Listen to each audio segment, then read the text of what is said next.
Hi, this is Pat McDonald, your host for Vote for Vermont, where our tagline is listening beyond the sound bites. We have an interesting guest today, someone who's never been on the show before, my bad, is Jim Fecteau from Fecteau Homes in Berlin, Vermont. Welcome. Thank you. We know you, Jim. You do now. We do, yes we do. We know. We'll have to talk about the Fecteau family and all the things that they do for us in the community and your business. But it's, I did read a little bit here, it's a Vermont company owned and operated by the Fecteau family. And can you talk a little bit about Fecteau Homes and your family's involvement in it? Yeah. Mom and Dad, we love Mom and Dad. So it's started by my parents. We distribute manufactured housing, so manufactured and modular homes. We sell into Vermont and New Hampshire, so we sell all over Vermont and New Hampshire. We offer services from the financing, the permitting.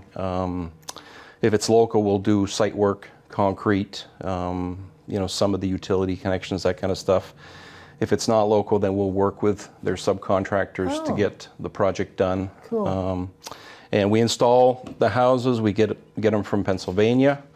In addition, I mean, you probably see most of our ads are going to show the manufactured housing, but in addition to that, we do some residential development locally. We have a project on Beckley Hill that's like 90 units. Right. And that's single family and multifamily mix. We also do some apartment rentals, build the apartments, a little bit of stick-built stuff. So a little bit of everything residential. Mom and Dad started out in construction, right? Correct. And then sort of evolved into this field. How did that happen? So my father moved here in the 70s. And back then it was, the people from Quebec came down and worked in the mills. They worked construction, granite. So my father came down for opportunity because there wasn't a lot going on in Quebec at the time. So came down and ended up settling he started in Connecticut and was doing roofing and ended up settling in Barrie. When the company he was working for in Connecticut came up and worked on Highgate. And he said, this is a little bit closer to home. Where he's from is near Jackman, Maine. So he said, I'm gonna stay here. You guys can go back to Connecticut. Jackman, Maine's great. Yeah. Right on the water. Yeah. Awesome up there. So their village is about half an hour from Jackman into Quebec. Cool. So he came down here in the 70s. Eventually started a construction company. My mom came down, started having kids. Probably in the mid 80s, late 80s, he was running, probably 50 guys. Wow. And in the late 80s, things kind of slowed down, so he wrapped up his construction company. And just kind of, 4 or 5 years of, hey, what am I gonna do with the rest of my life? Yeah. So he had accumulated some properties and done some permitting for like residential developments. Right. And said, well, I don't have all these guys to build these houses anymore, so what am I going to do? He started looking into manufactured housing. And so in the mid-90s, he started, ordering manufactured homes, modular homes, and then slowly started selling them to the public too, in addition to in his own projects. So that's how the business started. Well, it certainly has grown. That your name is well known, I think, around the state in this industry. And mostly for good. I mean, you can't please everybody, but that's... Your family's wonderful. You can't say a thing, Jim Fecteau. I adore your mom and dad. So does this keep you busy, like, all year round, or...? Yeah. So it does keep us busy, probably from, I would say, April through January. And then, we can't do concrete anymore. Right. So what we do in the fall is we put foundations into our projects, foundations in for our apartment buildings. And then we keep our guys busy from February through probably, April, May. And then the housing starts. The houses start coming in from the factories. So that is that plugs that gap there, where the guys don't want to be laid off. Right. Because that's always a problem in construction. They get laid off, and you try to get them back. Yeah, and that's a problem. Yeah, I mean, unemployment does not pay enough for the bills these days. Right. So These guys need a paycheck, so if we laid them off, they probably would disappear. So, Yeah, you know, we like to keep them busy. Right. So, Well, if you can find people to work, you should do something to make sure they stay. If This you- is ridiculous these yeah, days. yeah, it is Every very place you go, difficult. every company, restaurant, they don't have enough people. Yeah, It's a- and I just have no idea where everybody went to. yeah, well, they're still there. They just found Yeah. it easier during COVID to Must chill out. be. Sounds Yeah. like fun. So, Yeah, I think they're doing a lot of, I don't know, this is off topic, but they're doing a lot of under the table. Because Yeah. you have to make money somehow. yeah. So- Well, there's a lot of gig stuff too. I mean, Right. you can go shopping for people. You can bring my son McDonald's. There's, you know. I actually know two women who do that. I see Yeah. them at Price Chopper all the time. They're shopping for other Yeah, people. yeah, I'm it's like, amazing. There's a deal. Yeah, he orders a milkshake and a cheeseburger, and somebody gets paid to bring it to him. So, That's great. so I mean, that sounds better than Yeah. pounding nails. Exactly. Now. Yeah. Listen, does the word prefab, is that years ago what they would call? Because I have a story, and I just thought of it when you were talking. I lived in Florham Park, New Jersey, and a prefab house was going to be moved down the street from us, about 4 houses down. They had everything all, fixed on the ground and everything ready. I swear to you, this was not a big town, but everybody in the town showed up. The press to watch this house come in and be laid down and good to go. And Yeah. we were fascinated by it. And we learned that what they were saying and selling the idea of doing this prefab was that it was built in a confined and a controlled environment. Right. So you didn't have to deal with the weather, and Right. it was all, built. But they said it was built better than a stick home, if that's what you referred to them. Is that pretty Yeah. much how it still is? Yeah, so there's really two types.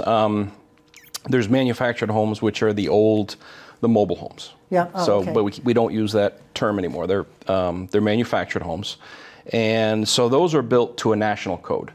And the national code is written by HUD, and it dictates snow load for the roof. It dictates, the heating index, how you should insulate the houses, and wind zone. So there's like 3 different zones okay. in the United States for each thing, I think. So that's a federal code. Those are manufactured homes. Then you have the modular homes, which modular homes come into the state, and they have to be built to the state energy code, the state of Vermont's ground snow load for the roofs.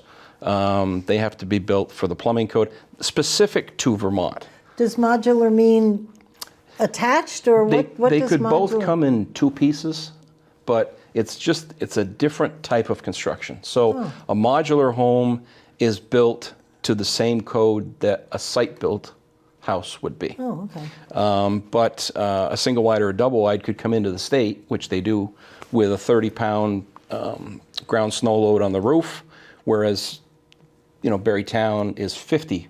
If you build a modular, Right. that's the code. So they're a different code, but the federal government said Interesting. for affordability, we're going to say these are good in this zone. Is there a difference in quality, or they're both Yeah, I mean, built really well? They're merging. They're starting to come.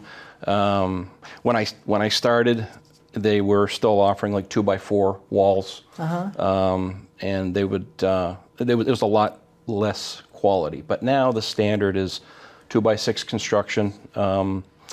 The R19 or the R21 in the walls, the insulation on the roof Right. is solid. A lot of them have drywall, the vinyl, low energy, Yeah, right. low E windows. So they're really coming together. Oh, good. So, yeah. What do you do with the roofs? The reason I'm going to ask you, because we have to repair a section of our roof, Yep. and we just found out what shingles now cost and how hard they are to get. Yeah. So I don't know. Are there shingles on top of all these? Yep. Yeah, they Yeah. come. They pretty much come shingled, Oh, and okay. they'll come with what it Because- takes to finish them. But yeah, materials are Bruce just. just told me how much it's going to cost us Yeah. for this little piece. It's that one half of the garage roof. Yeah. And No. I'm like, but you have to. I mean, Well, yeah, or it's going to be more expensive in the long run. Yes, so, exactly. When yeah. we have to rebuild the Yeah. garage. Could you? I wanted to know this. Could you take me through? I come to you, Jim. I'm interested in. I do modular. Yep. what happens? What happens, and how long does it take? Yeah, so we have, well, what used to happen, like pre-COVID, you would come and you would walk through our display and you would say, I like this home, but I don't like the countertop, or I want to move this wall, or I want to add a window here. So you've got some real flexibility. You did. So things have changed a little bit. Yeah, so that was pre-COVID. So we would take and we would pretty much custom design a house, take a deposit, order the home. It would come in 6 to 8 weeks. We would set it up, and it would be the one that you wanted. COVID hit, and the factories had the same problem that we all did. They lost a large percentage of their workforce. Yeah. And so their lead times went from 6 weeks, 8 weeks, 12, 16, 6 months, Oh my gosh. So in the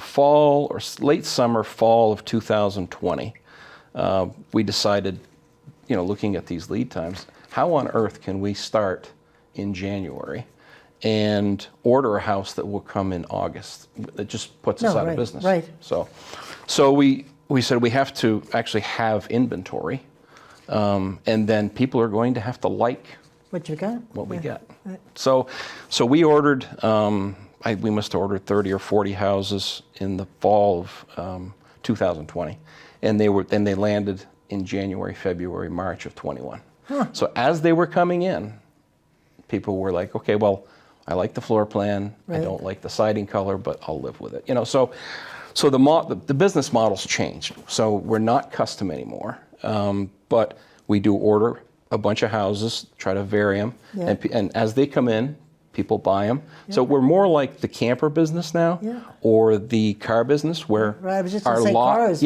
our lot is now stocked. Yeah. And you've got a couple of lots right down the street from my home. Right. Yeah, that's where you've got them. Yeah. So so our lot is stocked with units. We have a bunch of units coming in now, and I really don't see the factories ramping back up to get the lead times back to where they used to be. Yeah. Because 10 years ago, when they were at 4 to 6 weeks, they would call us and say, "Hey, do you have anybody who wants to buy a house?" Because our lead time is so short. Right. We're going to run out of production. We don't want to lay people off. We'll throw a dishwasher in or whatever. Yeah. And now they can see 6 months into the future. What's better than that? Right. Right. And for us, it's a lot less work having to change colors and make sure everything's perfect. And inevitably, they're going to screw up. So when they come in and they put the wrong, the wrong appliances in, or the countertop, so then that causes a stir. So it's simplified our business quite a bit. It's changed. I'm sure the homeowner, once you've decided to move, you want to move. You want to move. You don't want to think about August or 8 months from now. That would be. Yeah, I had somebody come in over the weekend, and I just overheard the conversation, and he said, "Do you want to wait a year for a home with a pantry, or do you want to get this one next month?" Right. And she goes, "That sounds better." So I'm with her. Who needs a pantry? Yeah. So do they have basements, these homes? Some of them do, some of them don't. Because what do you do to get the land ready to come in and plunk it on down? Yeah, so the manufactured homes, the single wides and the double wides, are pretty much on a slab. Oh, okay. They're on no basements. No basements. But the modulars do sit on a basement. They have a full basement under them. So we just crane them up onto the basement. Well, that was so cool watching. I was very young back then, but I just remember them bringing in this house, and I thought, this is like magic. It was incredible. Yeah. Yeah, it is. I mean, it's just for them to pick up a house with two 3/4 inch or 1 inch cables. Right. Pick it up, and it's got to be built pretty strong. Oh, I know, it's incredible. Yeah. So obviously, you're not experiencing shortages in supplies like lumber and the shingles, but the manufacturer is dealing with that. Yeah, it's been spotty. There was a period of time where glue was hard to get. I think it was glue. So there was I think it was a factory in Texas that made glue, and when they had the freeze there or whatever, they were out for a while. And then it's appliances, or it's these little oddities that they complete the package. Right. But so we do face that some. We've learned, well, try to order well in advance. So we're building a 4-unit building now. We've had the appliances in storage for 2 months. Oh, we've had the Buy windows 'em when for you 3 can or get 'em. 4. Yeah. And it's like we don't want to be building this thing and then you can't get Right, anything. right. So you just got to think ahead a little bit more and plan for it. So Well, I think when the COVID is finally over, if ever, I think a lot of things are going to be different because Yeah. people have gotten used to. I love Zoom. Yeah. I mean, staying home and looking like I look. And all I have to do is fix my hair and my you face. could put a beach scene behind Exactly. you. Who knows? Yeah, exactly. If my room is a mess, I change the background. I think we're going to see a lot of changes. Yeah, I think. yeah. It's been a different world. Yeah. So I guess we were talking a little bit before the show about zoning, because I know we just redid our zoning rules in Berlin. You know Berlin, and I don't know how, without somebody flagging it, how you keep up with all of the requirements, because this state is a little nutty on requirements. Yeah, well, I mean, a lot of the zoning is looking the same now. It's this form-based zoning. So it's What is that? I honestly haven't looked into it, but it's the Berlin zoning, the Montpelier zoning, the Barrie City zoning. It's all very similar. It seems to be cut from a similar template. Oh, I see. Okay, yeah. well. So, but Barrytown is still a zoning book that they've had for a while. It could use some changes, but on the whole, we only do subdivision in a handful of towns, Yeah. and that's really where we have to worry about the zoning. Most people come to us with either we replace an existing house, Yeah. so we'll take a house and trade. So we already know that it conforms, and so we don't have to worry about zoning everywhere.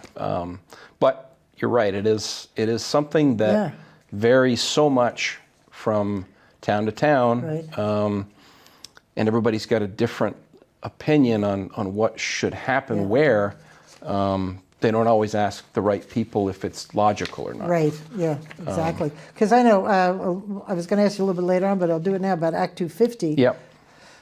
I'm sure that you must get hit with Act 250 on occasion, especially if you've got a large land and you're building several homes on it, right? Yeah.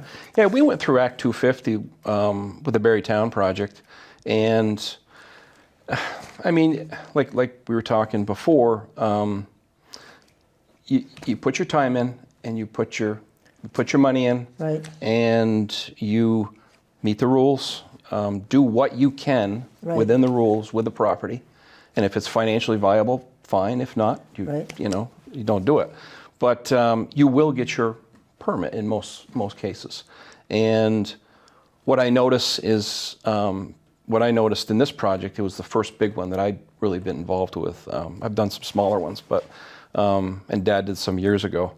But is the agencies are so stressed with the workload. Right. So I won't name any because I want to get permits in the future. I was going to say you need to have them like you. But they have way too much to do for the amount of people that they have on staff. Right. And then if you pile more more regulation on top of them, and there's no way for them to really enforce it or process the permits that they have in front of them, And I think that's I think of it as there's active regulation, but there's also passive regulation, and understaffing is passive. Right. And it does actually has as much of an impact. Of course, as my anything. take would be if they didn't have so many regulations, then maybe they wouldn't need so many absolutely, staff. Absolutely. That's an approach. Yeah, absolutely. Yeah. Because this Act 251, we're very involved with the Builders Association. The Real Estate Association. Yeah. And we've done a couple of housing shows on this show, and they have been working on Act 250 for seriously about 2 years now. Yeah. And the one they've got now is just causing all kinds of they've got this thing, and they just took it out of the bill. It was the 80% continual affordable housing for a period of, they wanted everything to be 80% continuous for the next 30 years, so you couldn't build, Yeah. Here and there. Yeah. You had to really plan out almost like a community. Yeah. And they finally took that out because people said, Yeah. no can do. Yeah. You know? I glance over the changes that they propose this year, every year. I think the purpose of the law Yeah, was, absolutely. so that, people that come from other states, Right. they don't want to look up and see the price, a 50-foot Right, sign right. with the price of diesel on Right, the interstate, right. and or billboards for, Yeah. personal injury attorneys, Exactly. That was Governor Dean who said no billboards. Yeah, so I mean, I get the purpose of it. They don't want to see malls from Right, the interstate, right. and they want people, but for them to be focus on where we have municipal services now, water, sewer. Right. I think that seems to be the direction that they're trying. Put everything right, back on. Let's fill in between neighborhoods. Right. And if there are obstacles, on this piece of land, Right. but it makes sense. There's two streets here, and it's a community. Right. So let's relax the rules if we can, and prevent people from going a mile and a half, 2 miles out on a dirt road, Right. and putting this this giant development in. Yeah. So I think that it seems to be the focus. I'm looking at it from an outsider's perspective. You certainly follow it more than I do, but I think that makes sense because these municipalities, they're going to need the tax revenue to keep up these sewer treatment plants, the Right. water treatment plants. Well, in Berlin now we have a new water treatment, didn't have that before, and it's Yeah. expanding. Yeah, We so- keep hoping it's going to expand a little more up our road. Yeah, you need taxpayers Yeah, to do right, that. So right. let's fill in between these neighborhoods and maybe relax some of Because the. in Berlin, we had, right near the hospital, salt in our water that it's undrinkable. Okay. And when you go to buy land, you must do all kinds of perk tests and everything to make sure that you can buy Yeah. the land and use it. Yeah, I mean, drilling a well, Yeah. and I mean, a lot of banks require, All that stuff a potability, before, right. test after. Yeah. But it's after you drill, so you're there spend- already. yeah, right. You spent the money, and you're testing it from inside the house. So, yeah. Oh, that's well. I know we had people on, forget the name of the road, Berlin Street maybe. They couldn't drink their water Yeah. at all, ever. Yeah. It's where the library used to be, and now they're building the state Okay. police barracks. Yeah, yeah. That whole road is all salt. Yeah. So they have to bring in treatments. Okay. Water treatment thing. Yeah. So anyway, so yeah, this Act 250, and I don't understand it totally. They call it the road rule, and it's got to do with regulating forest blocks, and I'm assuming it's how much you can actually remove the trees. I mean, with that block, Okay. because they want trees in the middle of the houses, and I think that's causing a problem for some people too. Yeah, I mean, it's well, in Vermont, we're not dealing with, there's nothing level. Right, that's true. And, Right. and and no cities, unless you're down on the riverbed, is level. The rest of it in Vermont is Which hills. we call picturesque. Yeah. So, yeah. I mean, trying to leave trees on a parcel, Yeah. and develop it, Right. it's just it's impossible because you have to actually shape the property. You have to shape it for the roads. You have to Right. shape it for the lots. You might have to shape it for stormwater. You really kind of got to Yeah. work the whole So property. who does that for you? Is the family able to do that stuff, or do you hire architects or whoever Yeah, you so need to? we hire a civil engineer, and then we just work with them Right. and just develop the what makes sense on the project. We're a private developer, so I like straight roads. The first one that Well, it makes it easier to clean them too. yeah, the first one that our engineer had drawn for the Beckley Hill project had a bunch of S curves, and I said, Jeff, no. I said, it's Straight down, straight Jeff. and then straight over. I said, that's a lot easier to lay out when I go lay out a house too. Yeah, So, I'm sure you're right. So I think the homes that you provide, they're cheaper than the stick-built home, presuming they've got the same level of quality and same level of dishwashers and countertops. Yep. It's cheaper, is it not? Yeah, it is in the long run? traditionally cheaper because the factories have buying power Yeah. that just a regular site builder would not. So they can pass on the savings of being able to buy hundreds of windows at a time. They're built in a controlled environment. So the guy who is putting the floor joists together, that's what he does. And he's in a factory that's 65 degrees year round. Right. He's got healthcare benefits. He's got dental, vision. Right. It's a career for him. Yeah. And he's doing the same job over and over again. So you tend to get good at it, even if you don't want to. If you do the same thing over and over again, right. it's just a habit, and you're going to get good at it. And so that promotes a quality. And these factories also have quality control. So each station has an inspection. Right. And when they come out of the factory, there's an inspection. They come to us, we inspect them, and we put them together. We fix some of their errors. Right. But the one thing that they do get, which is not always mentioned, is there's a warranty. Oh. So that's a plus. That's a plus that and you only realize it when you have a problem. But right. If there's a defect, and there's a lot of good builders, but there are some that will not come back and fix a problem. And these factories are big. They have service teams. They'll come and fix a problem. Sometimes they got to be hounded more than others, but that's okay. Right. We have somebody that does that. Now, you said you use factories in Pennsylvania. Yeah, that's pretty much where... Can I ask whereabouts? Shippenville. I mean, they're all over. Okay. Western Pennsylvania, western and southern Pennsylvania is... Because I told you we camped in Gettysburg for 4 years, and the Amish provided all of the homes that were around the lake. Park homes or whatever they call them. And we'd lay in bed, Bruce and I'd be in our RV, and you'd see a house going by the window, and it was just the weirdest. Bruce, there's another house. Oh yeah. And and they stay on the wheels. In the park, so if they want to move them anywhere, they just haul them off. Mifflinburg's another town that. That's where. It's like the camper industries in Elkhart, Indiana, and everybody just generations go into it. Because the Amish have picked right up on it. They do it too. Oh, they're tremendous workers. A aren't lot of they? these guys are lucky to have them. We watch them setting up the homes, and they're out there killing themselves. They're really, really good. So we talking a little bit about, you don't have a lobbyist. You have a national association that you say isn't really active. We have Vermont has Vermont Manufactured Housing Association, but Vermont has so few dealers. Right. There's probably 10 of us left. Oh. Yeah. In the whole state? In the whole state, yeah. Wow. There might have been 20, 10, 15 years ago. It's not a big state, just population-wise. So we're,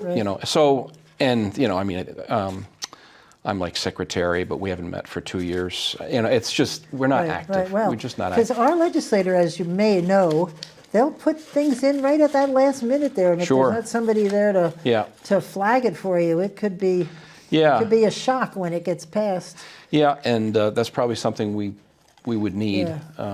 But we've talked about merging with maybe home builders. Because the mobile parks, I don't know what they call them, mobile parks, they're the ones that are under the most scrutiny because of things that have happened over the years with water and maintenance and that sort of stuff. So I think they're kind of caught in between that. If they have a bunch of aging infrastructure, they have to make repairs, but they can only charge the tenants so much to recoup those expenses. So that's a sandwich I wouldn't want to be in. Yeah, I bet. Got to make some money. Yeah. I don't think people realize that about business. And I think most businesses here in Vermont work on a very small margin. And I don't know why our legislators think that they're, just, charge them. Tax them. You got to make a profit because there's some years that you won't, and nobody's going to help you. So that happens. So do you think some of what you're experiencing has something to do with our housing crisis? It would seem to me that if yours is cheaper, faster, better, that more people that maybe putting up on spec Yeah. putting up houses and because there's a big discussion about even getting workers that, I know when I was at the Department of Labor, you could bring in somebody, but they can't find housing that Yeah. they can afford. That's the, Yeah. because the cost of housing and apartments are just out of sight. Yeah. So it's a real problem. Yeah, and it's gotten it's gotten quite a bit worse in the last couple of years. I mean, like I said, Vermont's not a huge state to begin with. So if you sprinkle in just a handful of people from elsewhere, that they're coming from a place where if they sell a ranch in, I don't know what you sell a ranch for in Long Island, but it's probably $800 to $1 million. Yeah. Here you can buy an entire estate for that. So they can outbid the first-time home buyers here. Right. You know, I see that quite a bit, and Interesting. I don't know where the supply has gone to. I suspect that maybe a lot of people are aging in place. They're making their houses are Yeah. paid for. And where Yeah. do you go to buy an apartment or a condo? No. Right. Yeah. And so you replace a $400,000 house with a $450,000 house. Right, So exactly. that doesn't make any sense. Doesn't help. So maybe move the laundry to the main floor. Actually, we have a plan Yeah. for that when Yeah. we get to that point. Yeah, Move but downstairs. I think that is a factor. Is people at that retirement age? Right. My father, the baby boomers. Right. They're staying in place because there are no Your alternatives. father's never going to retire. He'll be in that office every day, right? Longer than me, probably. Probably. He will. He probably will. I know. I love that. I told you, so I have to tell everybody. I was up at Montreal for a big transportation meeting. And packed, there's a ballroom packed. And there's people standing it was like standing room only. And I walk in with my husband, and wafting over the crowd comes this heavy, very loud, sorry Vic, but we love you, but very loud, in French accent, back to McDonald. So everybody knew I was there. So, hi Vic. But he's a good guy. Both your mom and dad are. Yeah, super people. Yeah. Yeah. And now you have a brother in the business, and I have two. Two? Yeah, I have two brothers. I missed one. Yeah, so my brother Dan, who is the know middle Dan. brother, he's 3 years younger than me. Yeah. And then my brother Jason is 8 years younger than me. So Really, yeah, I we're have all missed Jason. Where? Yeah, And he's Jason- in the office as well. Jason is not in the office. He manages more of the construction side, the I see, outside, okay. the outside part of it. So, and Dan does more of the sales. I'm more on the admin side. So okay. it actually works pretty good. We all have our aptitudes, and so we don't step on each other's toes. Yes, and a lot of children too. Mom and dad have a lot of grandchildren. They do now. Yeah, Shoot. yeah. I think they have 6 now, from 1 to 14 years old. Oh my So, word! Yeah. Bless them, bless them. So you were saying about the housing crisis, and we struggle with what's the answer, because if you have to have the houses ready for the people to move in, to attract them to come in, and yet you don't want to do on spec. And of course, then you need jobs. We ran into a problem in the Department of Labor. I'd hire you, but your wife would want to work, and there wasn't a job for her. So people need 2 family income. But Yeah. is there anything in your mind about how do you build stuff on spec? Because the thing they're building up at the mall for assisted living, Yes. it's 50% full. It is. Yeah. I mean, Yeah. there's a need. There's a huge need. The folks going into there hopefully will free up some of the housing stock. Right. So freeing up that housing stock by creating places for Right. a different segment or a different demographic Yeah. to go is certain. That's one way to definitely free up some Yep, housing. Good idea. In terms of regulation, I just there are things that could be changed, but I don't. How far backwards is everybody going to want to go? Right, I don't think anybody wants to go traipsing through deer yards, and I mean that's kind of what makes Vermont Right, special. exactly, There's right. certain things. Yeah. So I think maybe on the as I was preparing for this, for a public, or a nonprofit developer has funding for the permits. They have funding for, a lot of the expenses that a small developer wouldn't. And the small developer, the bank won't talk to you until you have your permits. So you might be out of pocket a few $100,000, and or more, before you have collateral that you can borrow on. So that's what private developers face. Right. So we just went through it in Barrytown. We had several $100,000 out of pocket, hoping to get our permit. And then on the back end, now we have collateral to borrow. But you got to take that chance. And for a lot of people, that's a huge chance to take. So we've talked to, recently anyways, a couple municipalities about maybe partnering up with private developers. I think they used to do it in Canada years ago, was that the towns would go in and put the streets in. Because they put the streets in, they create lots. That's a great idea. Or they work with the developer to get them through the permitting process and get the streets put in. And then they have parcels that they can tax in perpetuity, but without that assistance, the private developer may never take the chance. Right. So that's one idea, because there's a lot of capacity in these towns with water and sewer. Right. There are plenty of parcels that could be infilled, but there are developers who are not going to put hundreds of thousands of dollars out there hoping that they're going to get their permit. Right. And That's 2-3 years risk. of their time, Yeah. So that from a private developer's perspective, that is the challenge. It's a game that is expensive to be in. Yeah. And also, like in Chittenden County, if you put a development in, you're going to sell 20.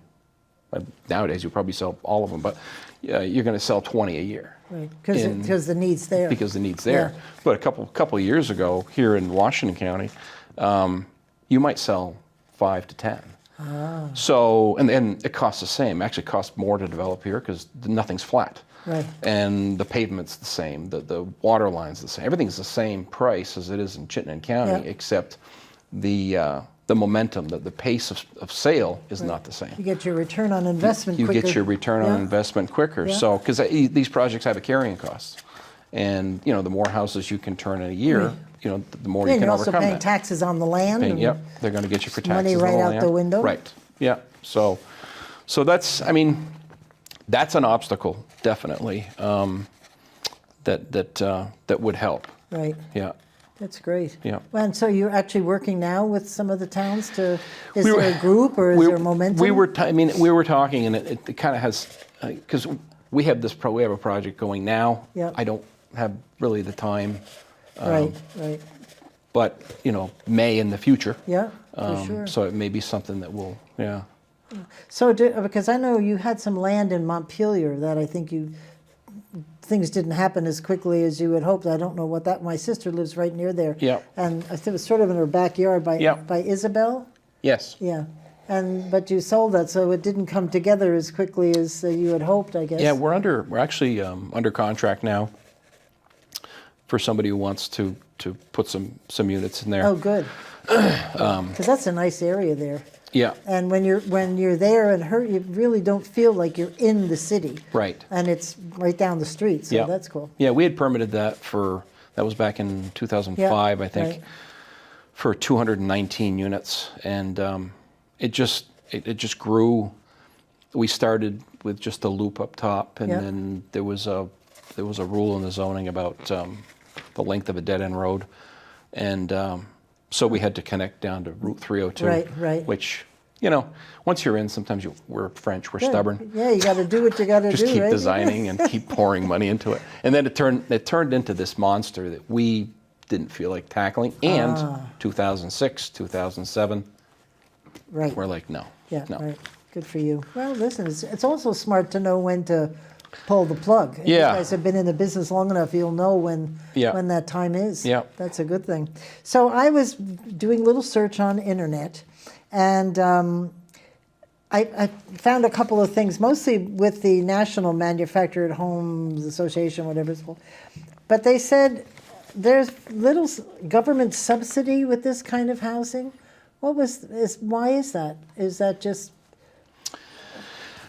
I know that there's the Champlain Housing Trust in Vermont provides grants for buyers of mobile homes. Oh, okay. Because the way this read was like you don't get any subsidies for these kind of homes, which seemed to me didn't make any sense at all. Because if you're a young family, I mean, what a deal! It's a Vermont thing. I don't think nationally there's any kind of subsidy. Good for Vermont. Yeah, that was actually I think after Irene, that program started up. Yeah, because I mean, that's a perfect size. Yeah. For us older folk, but also for young people. And then when you have 4 or 5, you maybe move on. Yeah. Because I was thinking about this, can you add on to those, to the mobile homes effectively to make it bigger if you liked your land and you liked the location? Can you actually... I mean, just don't tell me about it. or an engineer. Oh, okay. Because they're designed, we actually are licensed to install them now by the federal government, in Vermont anyways. And install what? The manufactured homes, not the modular, but the manufactured homes. Oh, okay. They in 2016, they mandated that Vermont either have their own program to regulate the installers, or in 2016 they would implement a program. Because they're like real property. I mean, they grow in value over the years, so it's like a house. Yeah, I mean they're tied to the property. They're not. I don't think they're considered really mobile ones. So you can expand those. You can expand them. Yeah, it's just when we have to have an engineer sign off on them that they're installed according to the installation manual, the manufacturer's instructions. The sidewalls, like if you build a deck on a double wide or a single wide, it has to be self-supported. The sidewall is only designed to carry the load of the roof. Right, okay, so if you mess with that, maybe your warranty... You were going to mess with your warranty. We don't like that. So that's why I said, just don't tell me what you did. So, because I told you, we have an RV in Maine, and it's got a Florida room, but it's easily removed if anybody wants to take the RV and head on down the road. Right. Because I've seen the guy who does it for the campground, and the porch, everything, it's not really part of it. It's not tied to the unit, and that's on purpose. I mean, it's so it won't put more burden on the structure than it was designed to take. I actually thought it was for mobility, but I like that better. Yep. I like the safety part. Yeah. Because I'd be wide awake at night now thinking about it. And so anyway, they listed 10 facts about manufactured home. And I just want to go through a couple of them. I'm not going to do all 10, don't panic. But they're very insistent that these are not called mobile homes. And is there a bad... people have a bad impression about mobile homes? Or just...